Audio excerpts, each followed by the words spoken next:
여기 이렇게 모여서 함께 찬양하고 또 말씀 듣고 서로 교제하고 여기서 계속 살았으면 좋겠죠. 그러나 우리는 삶의 현장으로 돌아가야만 합니다. 그 삶의 현장은 결코 넉넉하지 않지요. 여기 아마 지금 학교에 다니는 친구들도 있고 또 졸업해서 사회생활을 하고 있는 그런 청년들도 있을 거예요. 사실은 학교에서 공부할 때 힘들다고 생각하지만 막상 사회에 나가 보면은 그래도 학교에 있을 때가 제일 좋은 거예요. 뭐 중간고사, 기말고사, 시험 때문에 스트레스를 받기도 하지만 막상 사회 현장에 가보면 사는 것이 넉넉하지 않습니다. 그렇죠? 정말 치열한 경쟁 속에서 살아가야 됩니다. 그리고 학교에서는 내가 좀 실수를 하더라도 이렇게 좀 넘어갈 수가 있어요. 용납이 되어져요. 그런데 사회생활 하면서 내가 실수하면은 이건 아주 가차 없어요. 아주 냉정합니다. 그리고 또 이 사회에는 어떤 그 보이지 않는 어떤 그 파워, 어떤 그 힘의 어떤 세력들에 의해서 뭐 이런 표현을 많이 하죠. 갑을관계. 그래서 이제 여러분이 사회에 나가면 아직 어리기 때문에 대부분 을의 위치에 섭니다. 그래서 이 사회생활 하는 것이 결코 쉽지 않을 거예요. 그 속에서 과연 하나님을 믿는 우리는 어떻게 살 수 있을까? 하나님께서 어떻게 나와 함께 하시는가 하는 겁니다. 참 여기 있는 우리 순수한 젊은 청년들이 사회에 나가서 살 것을 생각하면 여러분이 정말 앞으로 어떤 수많은 풍파를 겪게 될지 모릅니다. 제가 졸업하고 제가 그 첫 번째로 교원 임용고시를 쳤거든요. 우리 위에 선배들까지만 해도 졸업하면 바로 발령이 났습니다. 근데 저희는 한 1년 동안 발령을 안 내줬어요. 그래서 발령을 기다리는 동안에 이제 뭐 이렇게 개인 과외를 한다든지 그렇게 하는데 저에게는 어떤 분이 학원을 하는데 와서 좀 도와달래요. 제 고향이 거창인데 거기 이제 거창 고향에 제가 내려가 있었더니만 학원을 하는데 좀 이렇게 강의를 해달래요. 그래서 저는 이제 교회도 대구에 있고 해서 이제 가능하면 대구에서 생활하기를 원했지만 뭐 그렇다고 해서 뭐 아무 직업도 없이 대구에 있기도 곤란하고 해서 고향에 내려가서 이제 학원에서 강의를 했어요. 이렇게 몇 달을 아주 충성스럽게 했어요. 한 명 나오는데 새벽 5시에 나와서 한 명 앉혀놓고 막 강의하고 밤늦게 이제 10시, 11시 2명 앉혀놓고 막 강의하고 이렇게 했어요. 그런데 이제 교회가 대구에 있기 때문에 이제 마음이 이렇게 힘든 거죠. 교회로 빨리 가서 내가 섬기는 교회에서 섬겨야 되는데 그러다가 어느 날 전화가 왔어요. 대구에서 우리 선배님들이 학원을 하나 이렇게 큰 학원을 종합학원을 하나 세웠어요. 그리고는 저한테 연락이 와서 이제 좀 강의를 해달래요. 그래 아유 잘 됐다. 뭐 드디어 이제 교회로 돌아가는구나. 아무튼 뭐 우리 삶의 모든 중심이 교회에 다 있잖아요. 그래서 기쁜 마음으로 이제 제가 있었던 그 고향의 그 원장님에게 이제 제가 대구로 가게 되었습니다. 그렇게 이야기를 하고는 이제 그 정리를 하고 대구로 왔습니다. 근데 이제 정리를 하고 할 그 무렵에 이제 그 매월 제가 이렇게 학원하고 계약한 그 월급을 받아야 되는데 이걸 안 주는 거예요. 그냥 뭐 주겠지 하면서 올라갔어요. 근데 이제 계속 안 주더라고요. 제가 전화를 했어요. 왜 안 주시냐고. 그러니까 이제 그 원장님이 저희 어머니에게 이제 같은 이제 시골이니까 서로 잘 알잖아요. 어머니에게 전해 주셨는데 3분의 1을 주셨어요. 3분의 1은 못 받은 거죠. 그 3분의 1이 적은 돈이 아니었어요. 그래서 제가 굉장히 화가 났었습니다. 그래서 이제 한판 하려고 그 다음 주일날 이제 내려갔어요. 창에 내려갔는데 근데 이제 예배 드리는 중에 주님께서 제 마음을 이렇게 어루만져 주시며 너 그렇게 하면 안 된다. 그리스도인이 화를 내거나 그렇게 하면 안 된다. 이렇게 하시더라고요. 그래서 내려가서 이제 좋게 말씀을 드렸죠. 왜 이렇게 하십니까? 뭐 어쨌든 못 받았습니다. 그게 제가 처음에 사회에 첫 발을 디뎠을 때에 경험한 것이었었어요. 세상이 그런 것입니다. 사실 이거는 매우 약과예요. 뭐 그 정도 돈 안 받아도 크게 뭐 문제 없어요.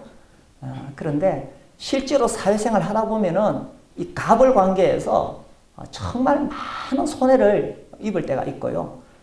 또 우리가 그리스도인이기 때문에 다 주장하지 못하는 그런 경우도 많이 있습니다.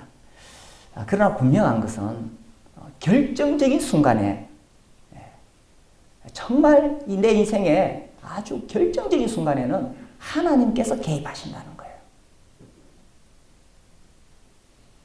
오늘 우리 성경을 한번 읽어볼까요? 여기 창세기 20장 아브라함이 자기 아내를 누이라고 속인 사건이 나오죠. 20장 1절 아브라함이 거기서 네게브 땅으로 옮겨가 가데스와 술 사이 그랄에 거류하며 그렇습니다. 우리 인생은 이 땅에 뭐 나그네처럼 거류하는 인생이죠. 2절 그의 아내 사라를 누구라 했어요? 자기 누이라 하였으므로 그랄 왕 아비멜렉이 사람을 보내어 사라를 데려갔더니 뭐 실제로 이복 누이라 그렇게 말을 합니다. 물론 뭐 이복 누이기는 하지만 그러나 자기 아내를 누이라고 이렇게 말을 했는 거예요.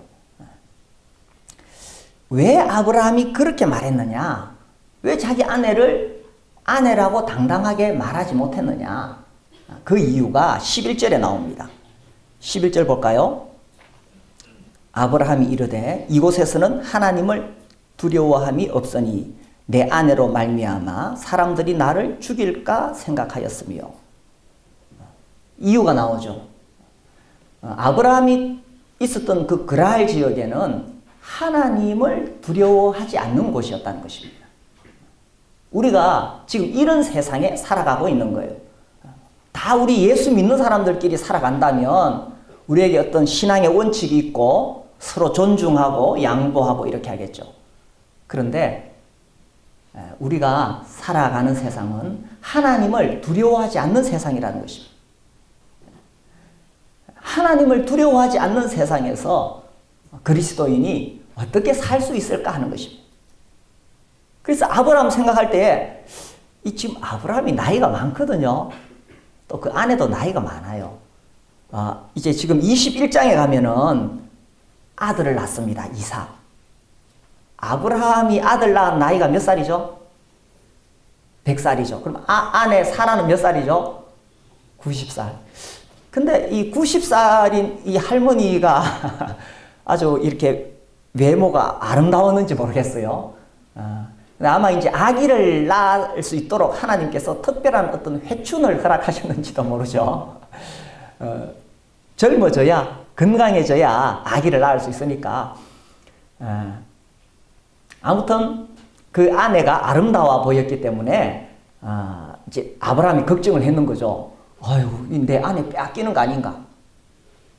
남의 아내를 빼앗으려고 그러면은 그 남편을 죽여야 되잖아요. 그러니까 아브라함이 겁을 탁 먹었는 거예요. 그래서 자기 아내에게 앞으로 여행하다가 그런 데 가면은 위험한 데 나오면 당신이 나를 남편이라고 하지 말고 나는 당신을 누이라고 하겠다. 실제로 뭐 서로 이복 누이니까 그렇게 서로 이렇게 약속을 했는 거예요. 그래서 이제 그 이야기 나옵니다. 12절 한번 읽어볼까요? 또 그는 정말로 나의 이복 누이로서 내 아내가 되었음이니라. 하나님이 나를 내 아버지의 집을 떠나 두루 다니게 하실 때에 내가 아내에게 말하기를 이후로 우리의 가는 곳마다 그대는 나를 그대의 오라비라 하라. 이것이 그대가 내게 베풀 은혜라 하였으노라. 당신이 좀 나를 도와주라. 당신이 나에게 베풀 은혜가 이것이다. 만약에 아내와 남편인 것이 밝혀지면 내가 죽을 수도 있지 않겠느냐. 이렇게 했는 거예요. 또 사라가 참 순진하죠. 또 남편이 그렇게 하자 그러니까 그렇게 또 이렇게 하게 됩니다. 자, 그런데 이복 누이인 것은 분명해요. 그런데 그럼에도 불구하고 아내라고 하지 않고 누이라고 하는 것은 참말을 한 거예요? 거짓말을 한 거예요? 거짓말 한 거죠. 거짓말을 했는 거예요. 이 지금 아브라함이 젊은 나이도 아니에요. 그죠? 거의 100살이 다 되어가고 벌써 75세의 부르심을 입었을 때에 20년 이상 하나님을 경험했던 사람입니다. 그런데 어떻게 자기 아내를 팔아서 자기 목숨을 건질 생각을 했을까요? 어떻게 보면 참 남자로서 자존심 상하는 일입니다. 정말 이 남자의 명예를 더럽히는 그런 짓을 했습니다. 그런데 이 사람, 이렇게 거짓말하는 이 사람을 어떻게 믿음의 조상이라고 말할 수가 있겠느냐 하는 거예요. 이 자기 아내를 팔아서 자기 목숨을 건지려고 한 사람. 또 사라 편에서는 어땠을까요? 남편이 그렇게 하자고 하니까 하기는 하는데 자기 남편 목숨 살리려고 자기 남편을 두고 이 그랄의 그 지역을 지배하는 왕이 오라 그러니까 그 왕한테 가야 되는 이 말할 수 없는 어떤 그 자괴감, 그렇겠죠. 여자로서 그 얼마나 그 괴롭겠어요. 이런 상황을 지금 아브라함이 만들어내고 있는 거예요. 아브라함 지 목숨 건지려고 좀 남자답게 멋있게 내 아내입니다. 딱 이래가지고 죽을지라도, 그죠? 그렇게 했으면 좋겠는데,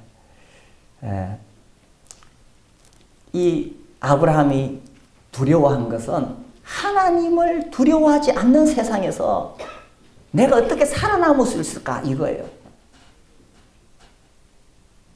정말 그 지난 25년 동안 여러 가지 방법으로 하나님을 경험했죠, 아브라함이. 그리고 또 아브라함도 정말 하나님 앞에서 이 담대한 믿음을 발휘했던 적도 있어요. 이 앞에만 봐도 여기 이제 18장이나 이런 데 보면은 이 소돔과 고모라를 하나님이 멸망시키려고 하실 때에 막 하나님 앞에 중보 기도하고 이렇게 정말 하나님 앞에 믿음을 발휘했던 그런 사람인데 어떻게 또 20장 와가지고 이렇게 무너져 버렸을까요? 우리가 신앙생활 하면서 이럴 수 있어요. 우리가 막 이 캠프장에서는 막 믿음이 충만하죠. 충만한데 막상 현장에 가보면 좀 어려운 일 만나면 좀 내가 고난과 시련을 겪으면은 그냥 그동안 쌓아왔던 믿음이 한순간에 그냥 와르르 무너져요. 그런 것을 수없이 경험해요. 주님 앞에 나왔을 때는 내가 주님을 위해서 내가 막 내 목숨까지 바칠 수 있다고 생각했는데 막상 삶의 현장에서 고난의 풍파가 확 다가오면 내 인생 끝장났구나. 어떻게 하면 내가 살아남을까 하면서 인간적인 방법을 생각하게 되는 거예요. 여기서도 아브라함이 인간적인 방법을 막 생각한 거예요. 살아남을 수 있는 길은 남편이라고 하지 않는 것이다.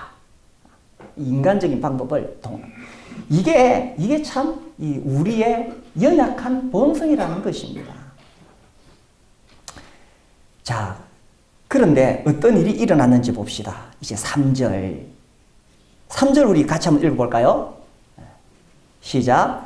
그 밤에 하나님이 아비멜렉에게 현몽하시고 그에게 이르시되 내가 데려간 이 여인으로 말미암아 네가 죽으리니 그는 남편이 있는 여자입니다.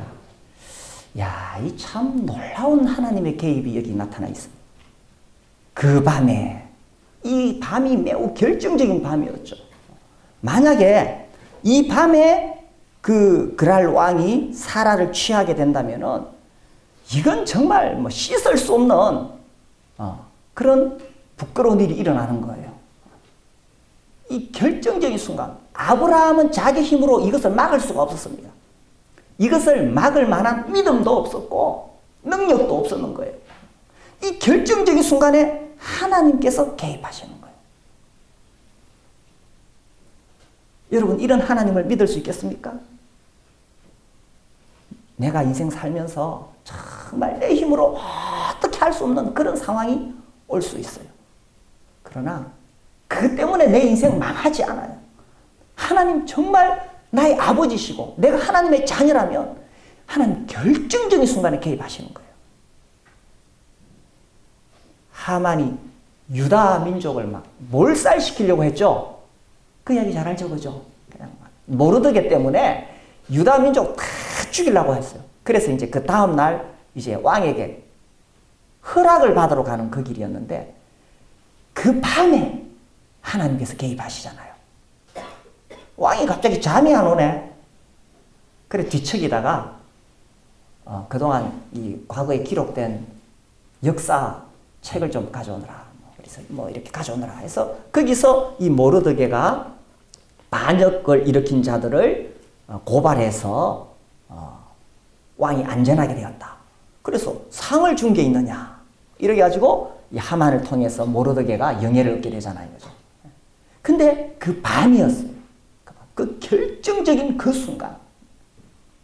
그 밤에 하나님께서 개입하시는 거예요. 여러분, 이런 하나님 믿을 수 있습니까? 우리가 하나님을 믿는다는 게 어떤 의미일까요?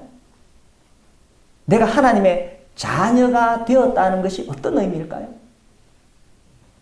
내 인생이 하나님을 두려워하지 않는 세상에서 하나님을 두려워하지 않는 사람 때문에 내 인생이 망하는 거 아니라는 거예요. 결정적인 순간에 하나님이 개입하시는 그런 하나님이시라는 거죠. 자, 그 밤에 아비멜렉에게 하나님께서 꿈에 나타나셨는 거예요. 그리고는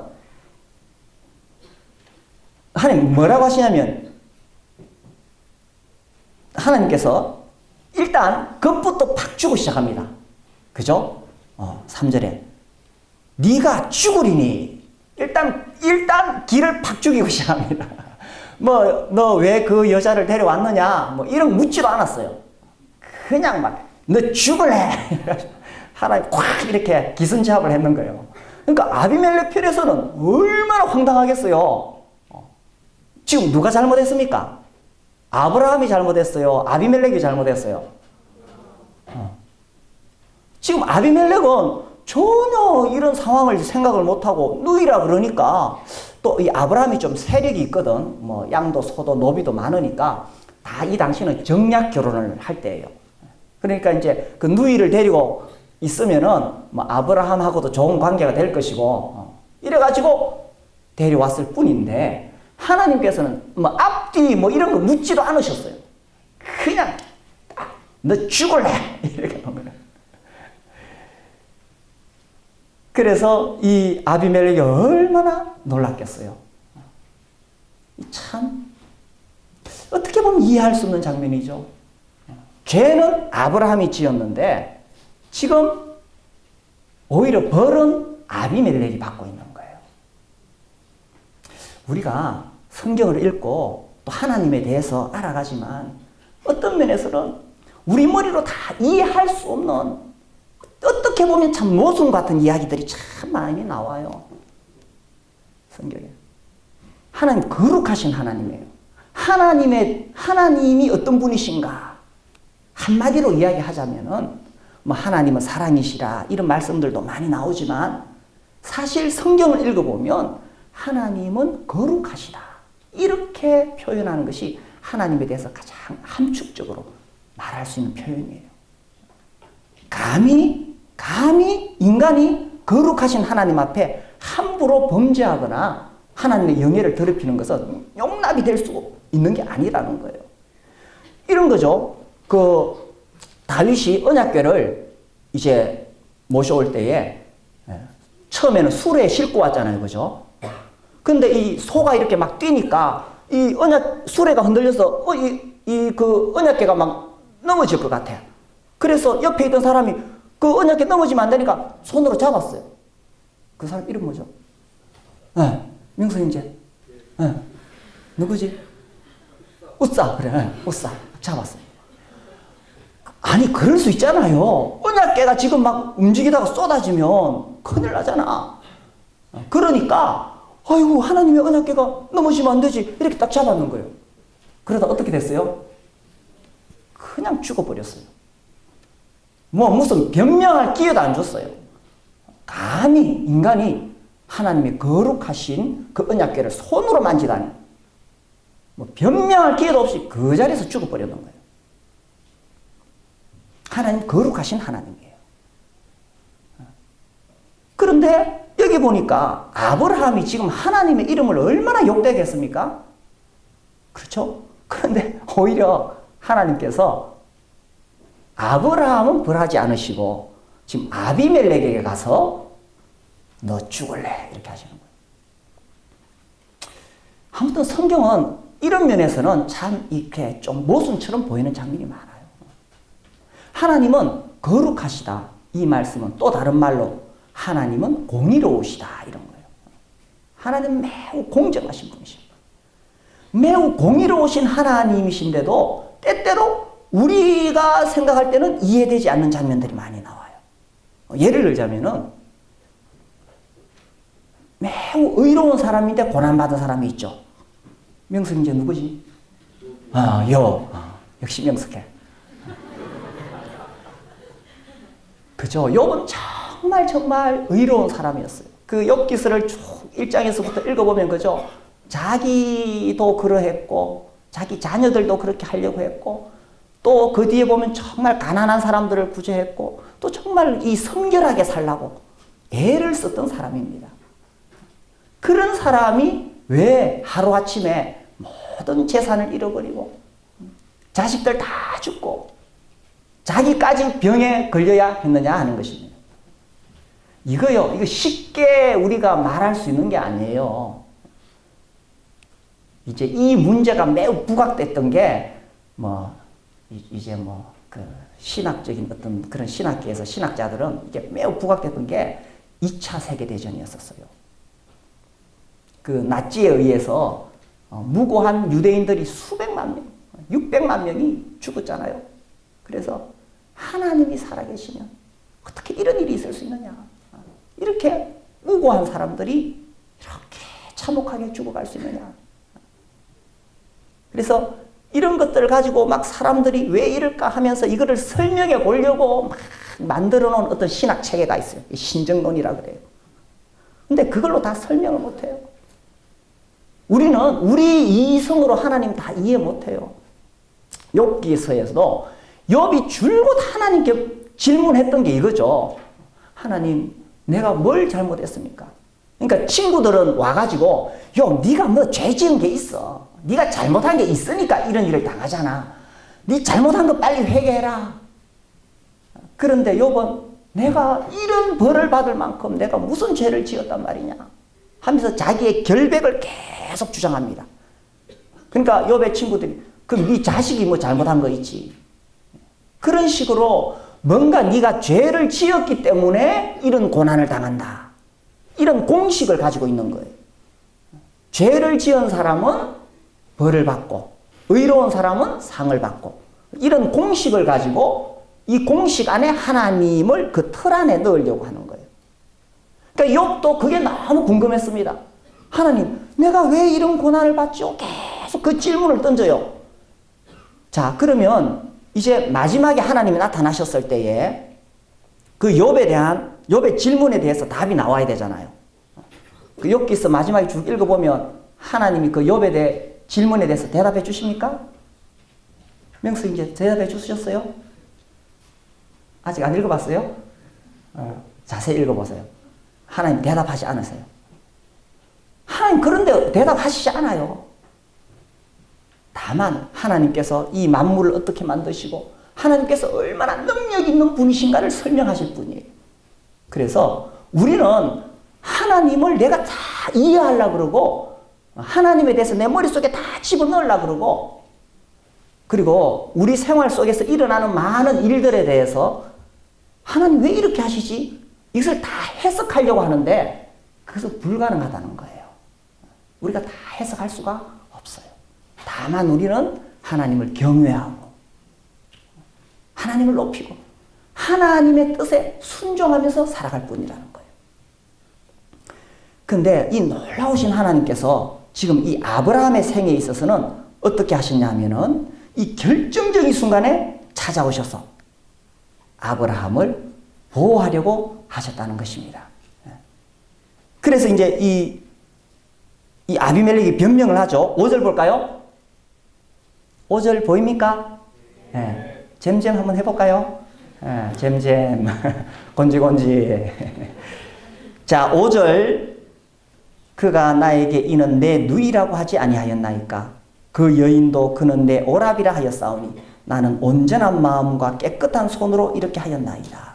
하나님이 꿈에 또 그에게 이르시되 네가 온전한 마음으로 이렇게 한 줄을 나도 알았으므로 너를 막아. 그 다음에 뭐라고 되어 있습니까? 내게 범죄하지 아니하게 하였나니 여인에게 가까이 하지 못하게 함이 이 때문이니라. 야, 여기 보면 하나님과 아브라함의 관계가 아주 정말 특별한 관계라는 걸 알 수 있죠.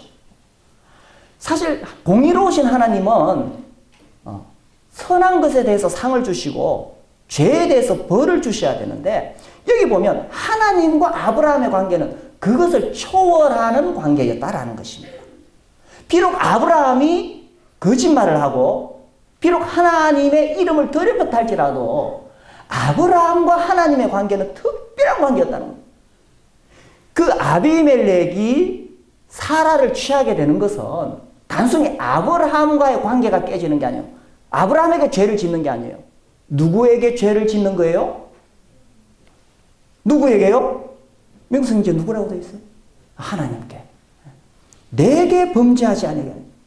그러니까 아브라함을 범하는 것은 하나님께 범죄하는 거예요.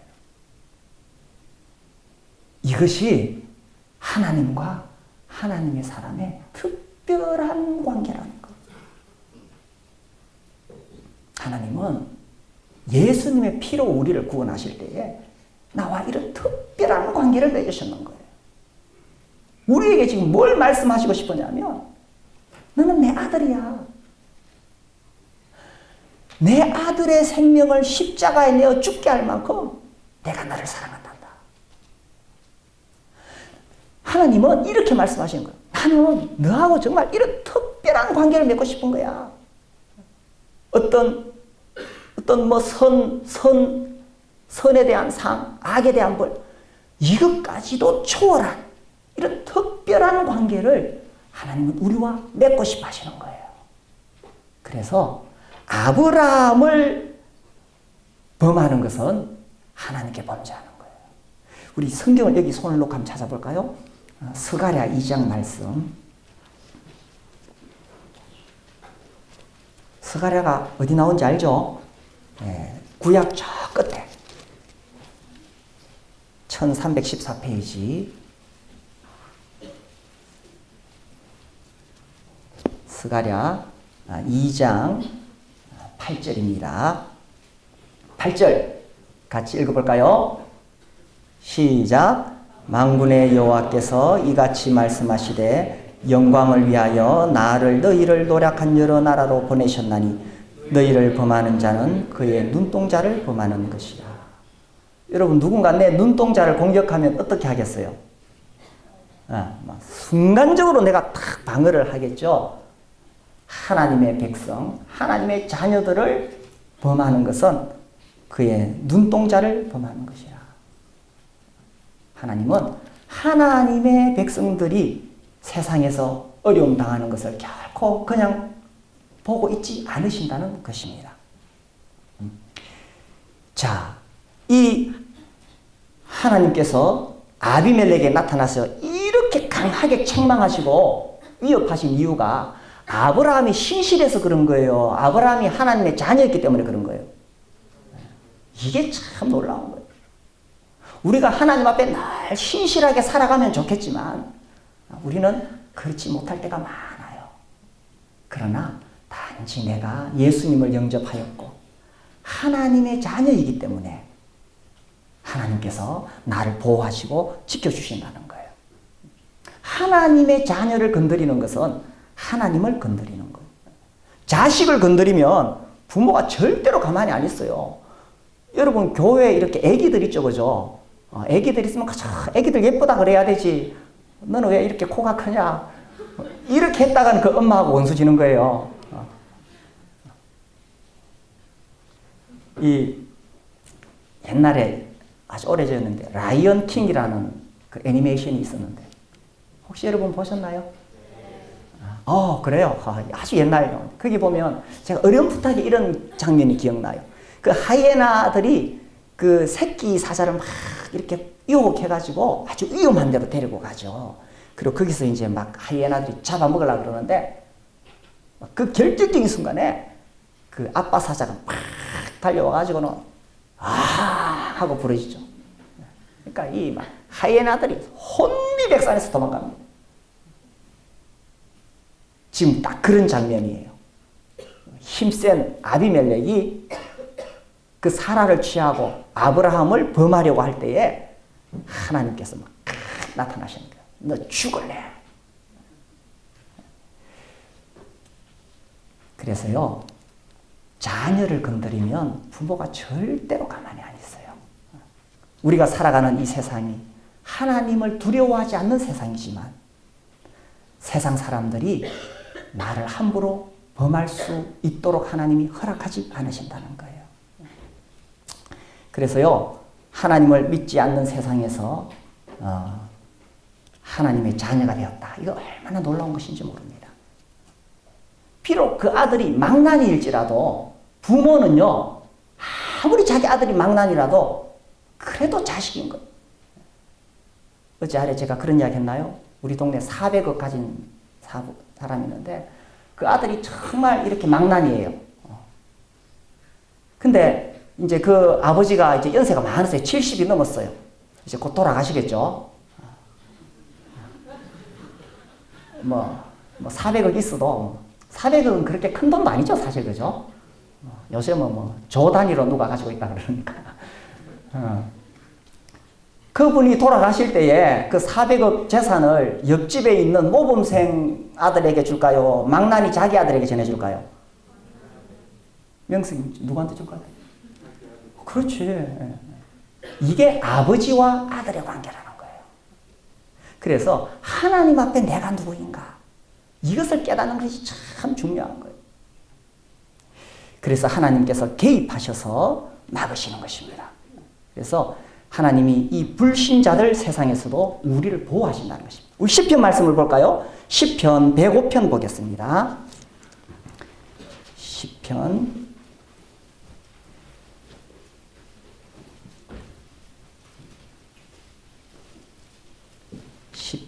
105편 14절.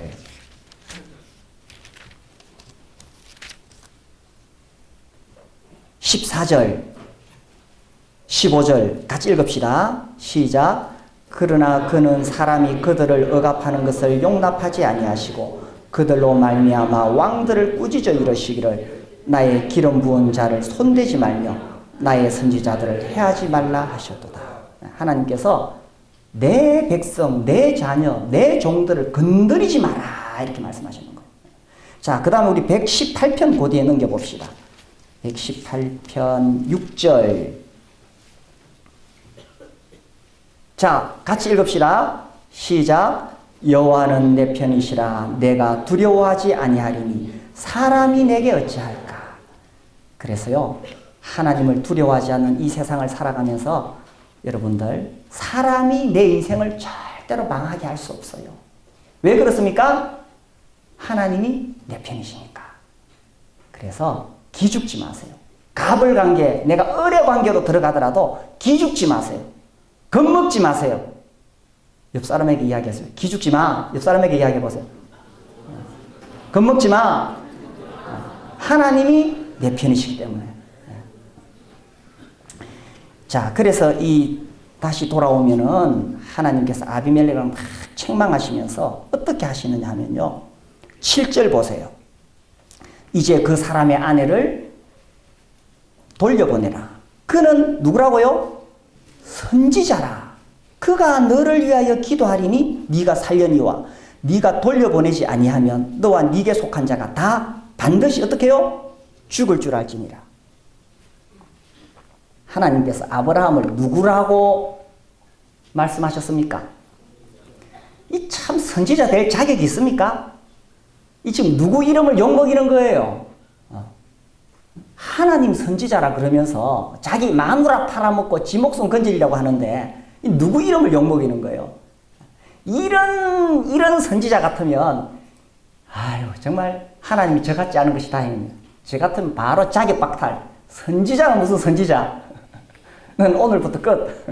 잘라냈을 거예요. 왜냐하면 이게 첫 번째 사건이 아니잖아요. 앞에 보면 그죠? 애굽에서 한 번 더 속이잖아요. 사실은 자기 아내를 누이라고 속이잖아요. 바로에게. 그렇게 해놓고 첫 번째 사건이 아니에요. 그때도 하나님이 지켜주셨는데 또 이런 죄를 지었는 거예요. 그러니 하나님 편에서 선지자는 무슨 선지자? 그냥 쫓아낼 것 같은데 그런데 하나님이 그렇게 하지 않으셨다는 것입니다. 이것이 하나님께서 우리를 다루시는 방식이에요. 하나님께서 자기 자녀들을 다루시는 방식이에요. 우리는 정말 얼마나 자주 넘어지고 실패하고 하나님 이름을 더럽히고 그렇게 하는지 몰라요. 특별히 하나님을 믿지 않는 세상에서 하나님을 두려워하지 않는 세상에서 심지어 불신자들 앞에서조차 우리의 감정이 허해질 때가 있는 거예요. 그러나 그렇다고 해서 하나님이 나를 잘라내지는 않는다는 거예요. 만약에 그렇게 했다면 이 자리에 지금 남아있을 사람이 한 사람도 없어요. 누가 거룩하신 하나님 앞에서 나는 정말 허물이 없다, 잘못이 없다 이렇게 말할 수 있는 사람이 누가 있겠어요? 만약에 하나님께서 우리의 잘못을 꼬치꼬치 찾아내가지고 그에 대해서 보응하신다면 누가 여기에 있을 수가 있겠습니까? 그리고요, 여기 아브라함은 지금 나이가 작은 것도 아니고, 그죠? 100살이 다 돼가는데, 그럼에도 불구하고 아직도 너무 연약해. 그래서 나이를 많이 먹고 신앙생활 오래 한다고 해서 다 성숙해지고 성화되는 것은 아니에요. 사람이 아무리 믿음이 좋다 하지만 정말 어려운 상황을 닥치게 되면 시련을 겪게 되면 그 큰 믿음도 한순간에 와르르 무너질 수 있다는 거예요. 하나님은 그것을 아시고 그 아브라함을 불쌍히 여기시고 그래 네가 참 연약하구나 아직도 연약하구나 하나님 그 아브라함을 받아주셨던 거죠. 여러분 신앙생활 하다가 넘어질 수 있어요. 그때에 나 이제 끝났구나. 난 이제 교회도 못 가겠어. 내가 주일학교 교사 이제 못 하겠어. 그렇게 하면 안 돼요. 왜 그런 생각을 하냐면 내 심리 속에 나는 신앙생활을 잘 할 수 있다는 어떤 자만심, 교만이 나한테 있다는 거예요. 나는 잘 할 수 있는데 내가 왜 넘어졌지? 내가 왜 이거밖에 안 되지? 그게 교만이라니까. 베드로가 그랬잖아요. 너희들이 다 나를 버릴 것이다 했을 때 막 베드로가 큰 소리 쳤죠. 주님, 다른 사람은 다 버릴지라도 나는 주를 따르겠나이다. 아니 따르려면 지 혼자 따르지 왜 다른 사람을 왜 끌어들여 그죠?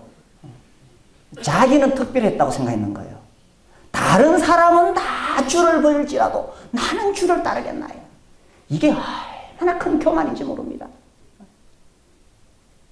우리가요 다 별 볼 일 없는 사람들이에요. 나는 뭐 특별한 것 같아요? 주님의 은혜가 아니면 나도 다 세상에 돌아갔을 것이고 하나님께서 나의 연약함을 아시고 지금까지 기다려주시고 받아주시고 그렇게 하셨기 때문에 우리가 이 자리에 있는 거예요. 그래서요 교회에서도 다른 형제 자매들 보고도 비난하지 마세요. 아유 김영재가 어떻게 그런 짓을 했노? 아유 박자매가 왜 그러노? 내가 그럴 줄 몰랐다. 우리는 그렇게 말하지만 하나님은 내가 그럴 줄 알았다. 이런 말씀. 베드로가 3번 부인하고 벽을 치면서 통곡하면서 막 괴로워할 때에 주님이 딱 쳐다보시죠. 그죠? 난 처음부터 네가 3번 부인할 줄 알았어. 하나님 우리의 연약함을 아시는 거예요. 그리고 그 연약함을 주님은 받아주시고 기다려주시는 거예요. 우리가 여기 7절 읽었는데 지금 아비멜렉에게 살아남을 수 있는 길을 이야기하셨죠. 그게 뭡니까? 어떻게 아비멜렉이 살아남습니까? 명수 형제 7절.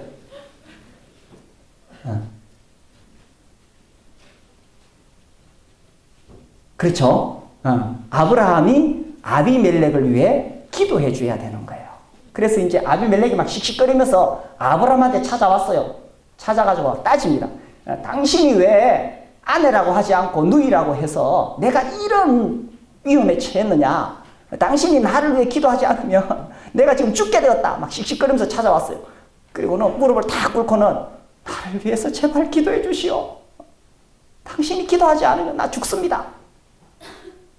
이럴 때 이제 드디어 아브라함이 이 아비멜렉의 어깨에 손을 얹고 이제 기도를 해야 되는데, 기도할 수 있는 이 마음의 감정의 정리가 됐을까요? 안 됐을까요? 기도를 하려면 이 마음의 정리, 감정이 정리가 돼야 기도를 할 수 있잖아요. 안 그래요? 명승지 안 그래요? 네.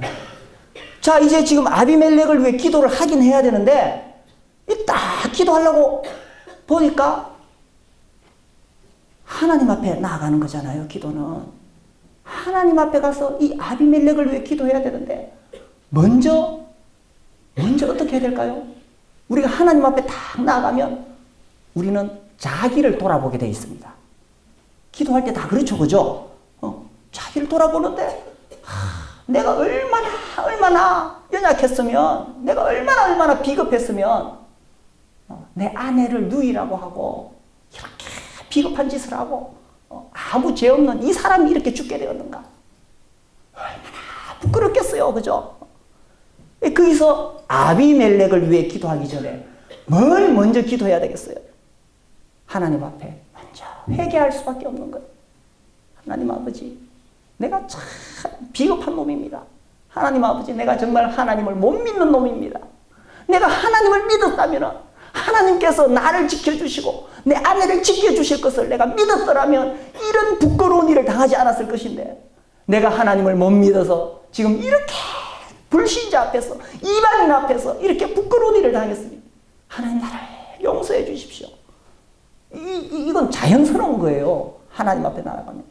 그래서 아브라함이 거기서부터 눈물을 흘리며 하나님 앞에 회개했을 것입니다. 그리고 하나님, 이 아비멜렉을 살려주시옵소서. 이렇게 해가지고 아비멜렉이 살아남는 거예요. 이것이 바로 하나님이 우리를 다루시는 방식이에요. 우리가 잘못했을 때에 때로는 하나님께서 직접 징계를 하시기도 하고 책망을 하시기도 해요.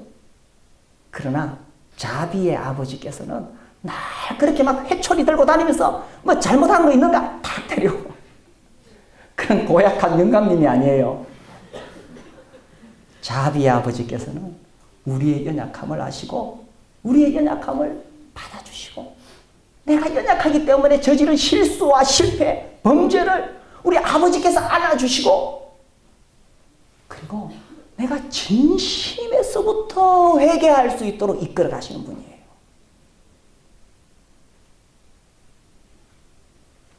아브라함이 기도하지 않을 수가 없잖아. 지금 대충 넘어갈 수가 없잖아. 아비멜렉이 무릎을 꿇고 자기를 좀 살려달라고 하는데, 그래서 하나님 앞에 정말 진실된 회개를 할 수밖에 없었고, 그래서 거기서 심령이 회복되고 하나님과의 관계가 새로워져요. 그 다음에 21장에 가서 드디어 아들 이삭을 낳게 되는 거예요. 이게 사실은 오랫동안 아브라함이 가지고 있었던 연약함이었거든. 우리 어디 떠돌아다니다가 위험할 때 되면은 당신은 나를 오랍이라고 해라. 이건 정말 하나님을 불신하는 것이거든. 그걸 안고 있을 때 하나님 그걸 끄집어내는 거예요. 그 안에 있던 연약함을 끄집어내가지고 아브라함으로 하여금 진실된 회개를 하게 하고, 정말 하나님만 철저하게 믿는 그런 훈련을 시키시는 거예요. 하나님은요, 우리의 연약함을 아시고 우리의 그 수준에 맞게 우리를 훈련시키는 거예요. 수준에 맞게. 지금 여기 아브라함의 수준은 아직도 아내를 팔아먹을 수밖에 없는 그런 어떤 영적인 수준이었는 거예요. 그러니까 그 수준이니까 그 수준에 맞게 하나님께서 아브라함을 보호하시고 지켜주세요. 아직은 연약하니까. 그런데 이런 아브라함이 언제나 그런 수준에 있는 게 아니죠. 우리가 창세기 22장에 가면 정말 놀라운 단계에 이르는 걸 보게 됩니다. 22장에 어떤 사건이 일어납니까? 자기 아들, 명제 아들 이름이 뭐죠? 이삭을 어떻게 해요? 그렇죠. 하나님 앞에 번제로 드리는 거예요. 이야, 이 창세기 22장은 정말 놀라운 장이에요. 하나님이 처음부터 이런 것을 요구하지 않았어요. 처음에는 자기 아내를 팔아먹는 비겁한 사람이었는데 이 믿음이 점점 자라가도록 하나님이 계속 인도하셔서 정말 그 수준에 딱 되니까 비로소 그 수준에 맞는 시험을 하시는 거예요. 지금요, 이 20장에서는 자기 목숨 건지려고 자기 아내를 팔아먹는 사람이었었어요. 자, 여러분 봅시다. 자기 아내 목숨보다 이 아브라함은 자기 목숨이 더 소중했어요. 그럼 자기 목숨하고 자기 아들 목숨하고 누가 더 소중할까요? 아들을 안 낳아봐서 모르죠. 아들 낳아보면 아들 목숨이 더 소중해요. 우리 막내 아들이 돌 되기 전에 이렇게 감기 걸렸는데 심해가지고 폐렴으로 가서 할 수 없이 수술하게 됐어요. 돌 되기 전에 11개월, 10개월 그때 수술을 하는데 수술하기 전에는 병원에서 항상 서약서를 받아요. 뭐 이렇게 하면 죽습니다. 이렇게 되면 죽습니다. 그 서약서를 받아요. 자기들 책임 면하려고 다 해가지고 일일이 설명하면서 이렇게 되면 죽습니다. 사인해요. 그래야 수술을 해줘요. 무슨 마음이 들까요? 그거 사인하면서 내가 죽으면 좋겠다. 이건 뭐 특별한 아버지가 아니라 이 세상의 모든 아버지가 다 그래요. 내가 죽어도 아들 살았으면 좋겠다. 그런데 아브라함 당연하죠. 자기 죽어도 아들 살리고 싶죠. 자기는 살 만큼 살았고. 그런데 자기 목숨보다 10배나 100배나 더 소중한 그 아들을 하나님께 번제로 바칠 만큼 그렇게 성숙하게 된다니까. 왜 그렇게까지 되었느냐 하면 하나님께서 기다려주시고 용서해 주시고 보호해 주시고 그렇게 해서 결국 아브라함을 그 수준에까지 올려주시는 거예요. 우리 형제자매 여러분, 지금 나의 수준은 아직 어린애 수준이에요. 너무 자기를 완벽하다고 생각하지 마세요. 너무 자기를 완벽하다. 그래서 우리도 실수할 수 있고 넘어질 수 있어요. 그러나 자비의 아버지께서 자비롭게 우리를 대하시기 때문에 하나님 믿지 않는 이 세상에서 우리를 보호하시고 지켜주신다는 거예요. 그러나 우리도 때가 되면 언젠가 자기 아들을 바친 아브라함처럼 그런 믿음의 수준에까지 이를 것을 기대하면서 우리가 신앙생활을 하는 거예요. 이번에 5시간 여러분과 하나님 말씀을 나눌 수 있게 되어서 정말 기쁘게 생각합니다. 우리 하나님은 꼴찌를 1등 되게 하시는 하나님이십니다. 아멘이십니까? 저는 그 하나님 믿습니다. 우리 하나님은 악을 선으로 바꾸시는 하나님이십니다. 아멘이십니까? 세상 살면서 수많은 시련이 있고 어려움이 있을지라도 그 악을 선으로 바꾸시는 분이십니다. 내가 범죄하였을지라도 죄가 더한 곳에 은혜가 더욱 넘쳤다고 한 것처럼 내가 범죄한 그 자리에 하나님께서 더 놀라운 꽃을 피우시는 여디디아의 하나님이십니다. 그리고요, 이런 하나님 믿을 때 우리가 정말 탈진하도록 한번 섬겨보는 거예요. 진짜 막 진이 다 빠지도록 한번 섬겨보는 거예요. 그렇게 해서 하나님 날 죽여주시오 하고 퍼졌을 때에 그래도 하나님 포기하지 않으시고 우리를 어루만져 주시고 위로하시고 일으키셔서 결국은 하나님의 뜻을 다 이루어 가시는 하나님이세요. 그런 하나님을 믿으십니까? 네. 그리고요, 하나님 나를 편애하세요. 특별하게 편애하세요. 그래서 믿지 않는, 하나님을 두려워하지 않는 세상에서 우리가 기죽지 않고 겁먹지 않고 살아가도록 하나님께서 나를 지키시고 보호해 주시는 거예요. 그래서 결국은 나도 믿음이 자라가서 언젠가는 내 아들을 바칠 수 있을 만큼 그런 장성한 믿음에 이르도록 기다려주시는 그런 자비의 아버지십니다. 이 하나님을 신뢰하시고 이 하나님을 믿으시고 이 하나님을 위해서 여러분의 젊음과 청춘과 열정과 모든 것을 다 드릴 수 있게 되기를 바랍니다. 기도하겠습니다. 하나님 아버지, 우리 아버지 참 좋으신 아버지시고 자비의 아버지, 모든 위로의 하나님이심을 믿고 감사를 드립니다. 주님, 우리 청년들 젊은 날에 부르셨는데 정말 이들 통해 하나님의 나라가 세워지고 하나님의 뜻이 이루어지고 하나님의 교회가 세워지도록 주님께서 사용해 주시고 역사해 주시기를 비옵나이다. 우리는 연약해서 넘어지기도 하고 실패하기도 하지만 자비의 아버지께서 우리를 버리지 아니하시고 끝까지 우리 손을 잡고 하나님의 뜻을 이루어 가실 것을 믿고 감사를 드리옵나이다. 우리 주님께 영광 돌려오며 주 예수님 이름으로 감사하며 기도합니다.